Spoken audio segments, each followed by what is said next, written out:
Dun, dun, dun, dun.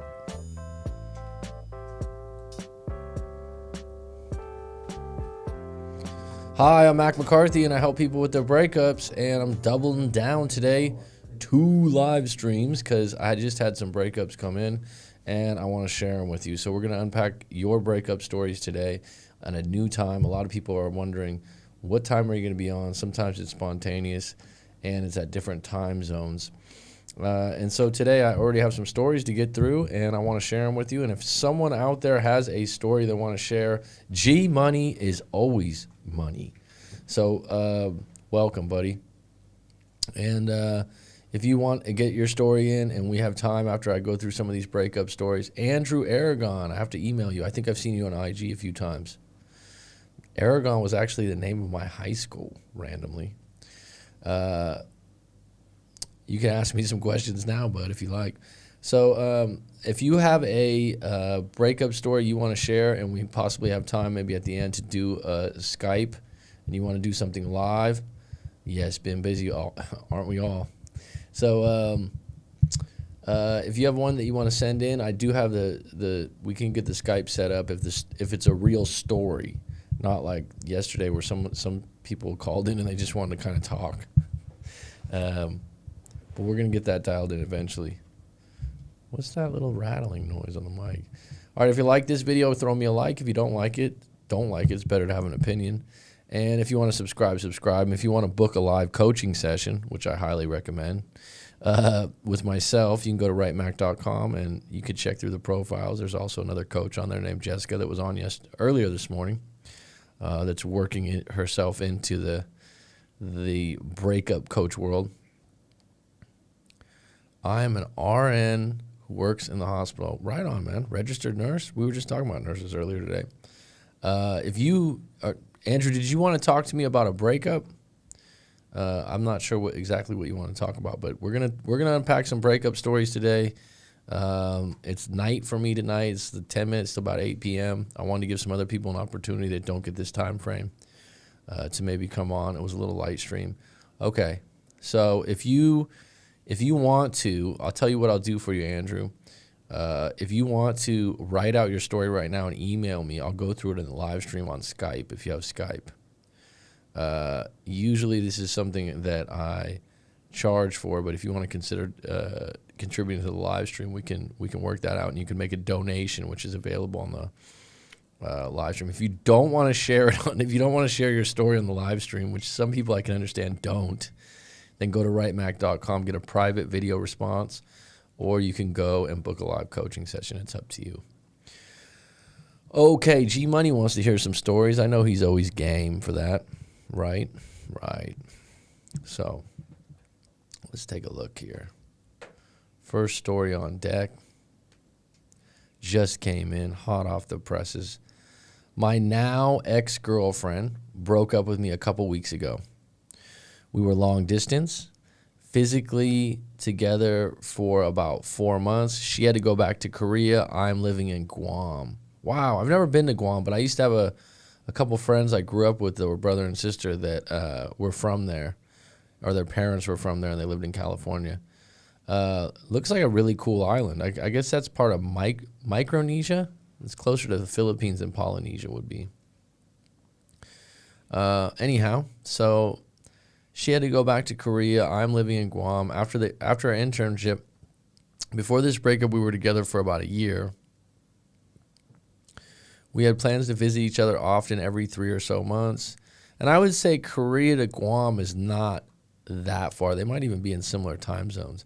However, the COVID-19 situation happened, and it got into the way of all our plans to meet each other. Well, you know what? Not only did COVID happen, shit happens in relationships, uncertainties everywhere, and you got to deal with it. Going forward, a few months into the pandemic, we have made a routine and talked often. Okay, that's important. And like I said, if you're in similar time zones, it helps. But it seems that we got too comfortable, and eventually our arguments became worse. We had broken up on mutual terms prior to this breakup, and she reached out to me a few weeks after to make it work again. And I figured that I would give it another chance. So you're making it work while being in long distance. That's interesting. I mean, usually when you break up on long distance, you break up on long distance. And it's really hard to remake it work because the distance is the problem. But you're saying that you guys got back together, okay. However, the distance, I would give it another chance. However, the distance and not knowing when we would meet each other again was too great for us to overcome, and we eventually got back to our fighting habits. Well, that's the problem. You need a finish line in long-distance relationships. You need to know, I'm going to be there in 6 months. I'm going to be there in 8 months. I'll be there in a year. I might see you in 1 month. But if you don't know, and COVID has produced that in many different areas of the world, unfortunately, it runs havoc on a relationship. We had a big argument. Eventually, she decided, you haven't told me what the arguments are about specifically that would actually help me help you. We had a big argument, and eventually she decided she was tired of it and wanted to end things for good. So the first time she ended it and the second time she ended it, sounds like she's running the show in some ways. Unlike our previous breakup, this left a very negative impression. So it seems that, because it was on her terms. Oh, let me rewind.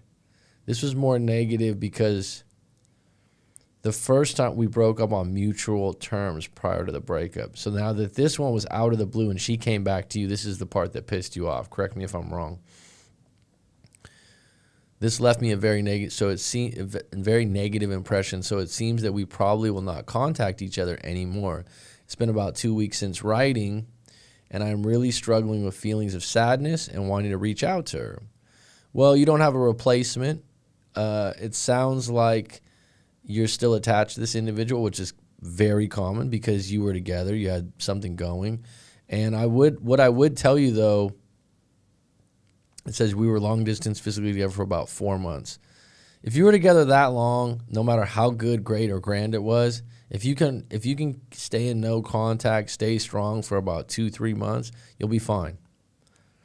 You do need to stay active. You do need to take care of yourself. You do need to have some kind of purpose, which could just be your job. And you'll get out of this a lot quicker than someone that's in a relationship 5-6 years. You're in the beginning of it, and that's why it hurts, and that's why it's tough, and that's natural because you're dealing with the feelings up front. It's been about 2 weeks since writing. I haven't made any attempt to contact her, but I do catch her on social media, which then tempts me to want to check on her. So stop social media. There's your problem. It's great that you wrote this story out so we can identify the problem. And that's it. It's very clean and clear. The problem is when you see her on social media, you get tempted. It sparks things back up, and it's all over again. So erase social media, go on a social media fast, take a break from social media for a couple months. I'm sure your friends will understand. Or just block her completely. I feel waves of depression as I felt that there is a chance that I could still meet her. Depression is when you have no hope. Depression is something that's very deep. And if you feel like you have waves of that, it's better than having full-on 100% depression. That's much deeper. That means that there is hope if there's waves of it. So you're coming in and out of it. If you're getting triggered into these depressive waves, as you say, and one of the triggers is social media and seeing her on social media, then I would advise you to stop social media. Does that make sense? But negative thoughts such as her moving on from me and finding someone else put a damper on my day. Well, everyone goes through that in a breakup. Everyone thinks they might find someone else.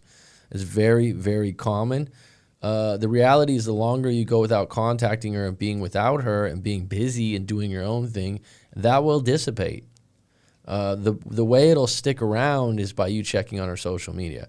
I try my best to accept these feelings and the loss and go about my own day with my own priorities and just take it day by day. It's not going to get fixed in a day. But whenever I do things such as go to some place that we used to go to while she was here, a lot of memories just come back and it makes me feel terrible. Terrible is a strong word.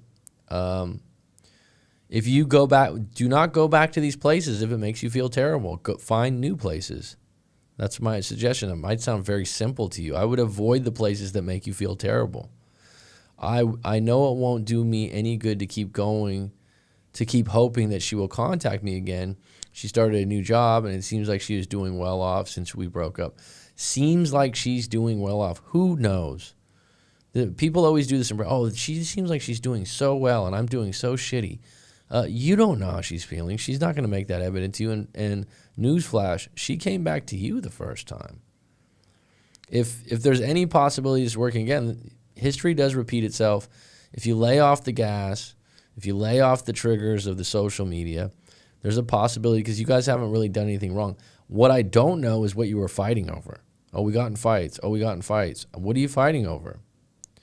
So the reality is the distance is still a problem. It's been a problem. It's not going away. If you leave this thing alone, you don't act weak and needy, you don't call her 15 times, you don't write some declaration letter of how much you love her and you can't live without her, you got a chance of this one coming back. That being said, you can't wait around. So take a break from social media. Hold your head up high, hold your head up high, and take it day by day. Keep showing up for your job. Keep showing up for other parts of your life. But I can't shake off the feeling of constantly hoping and wanting to reach out to her. That's very common, and the longer you go without it, the better you'll get at it. Every time you check her social media and see her picture, that'll regenerate those feelings and that urge. In the back of my mind, I keep thinking to write her a letter. Don't do that when I feel better. But I mean, what's the letter going to do? A lot of people, I need closure. I just want to tell her this. No, it's a Hail Mary that you're. Let me rephrase that, because you might think that's a prayer. In football terms, that's a desperate play, okay? And the idea that you're going to write a letter, the chances of that working are probably like 1%. The chances of her being kind of negative, or in that particular case, you don't realize you're doing it, but you're almost looking for pity, bad path to take. But I also feel that I should just close the book on this completely and move on with my life. Yes. What I would add to that, why make it so dramatic? Close the book and move on with my life, as if you'll never cross paths again. A better way to interpret this or frame this, which is very important, is we had a really good 4 months. She was a good catch. I was good to her. It didn't work out because of the long distance. Down the stretch, down the road, maybe she contacts me. Maybe we run into each other. Maybe we don't. But we had a good time together. See how you reframe that? I would greatly appreciate it if you can give me your input on this matter and best approach for me. Thank you for your time. Thank you for saying thank you, as I always say. You're doing okay. Take it day by day. Breakups aren't easy. They never are. This idea that you're going to just get through this, or, somehow get over this in a day or 2 weeks, it's not going to happen. But I would say that 4 months is a lot easier to get over than 5 years, which is a lot of people send me stuff. It's like, oh, this is going to be 5 years. This is going to be 6 years.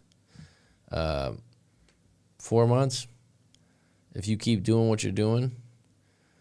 I don't know why the live stream went off here. Is it running, Aleph? Yes. I got to get back on deck. Getting back to this though, the 4 months, like I said, if you do 1 or 2 months of real no contact, you're gonna be just fine. You're gonna feel much better. Yes. This is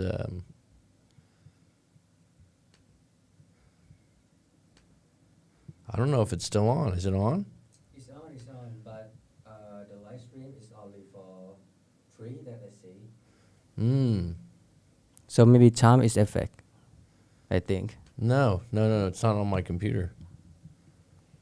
That's all right. Let's see.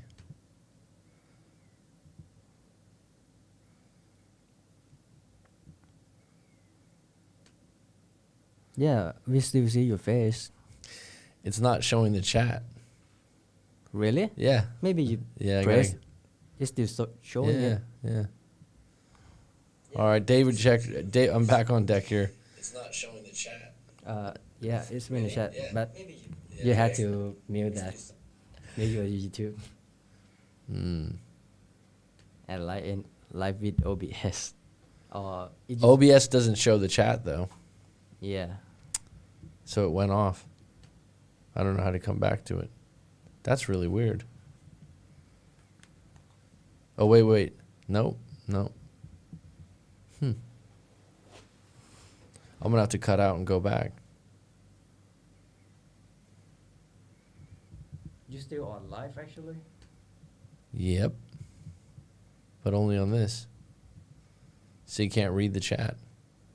So what if like you come back in Chrome again? Start again. See, I don't know for sure because when start again, it's like I gonna read that video. What do you say?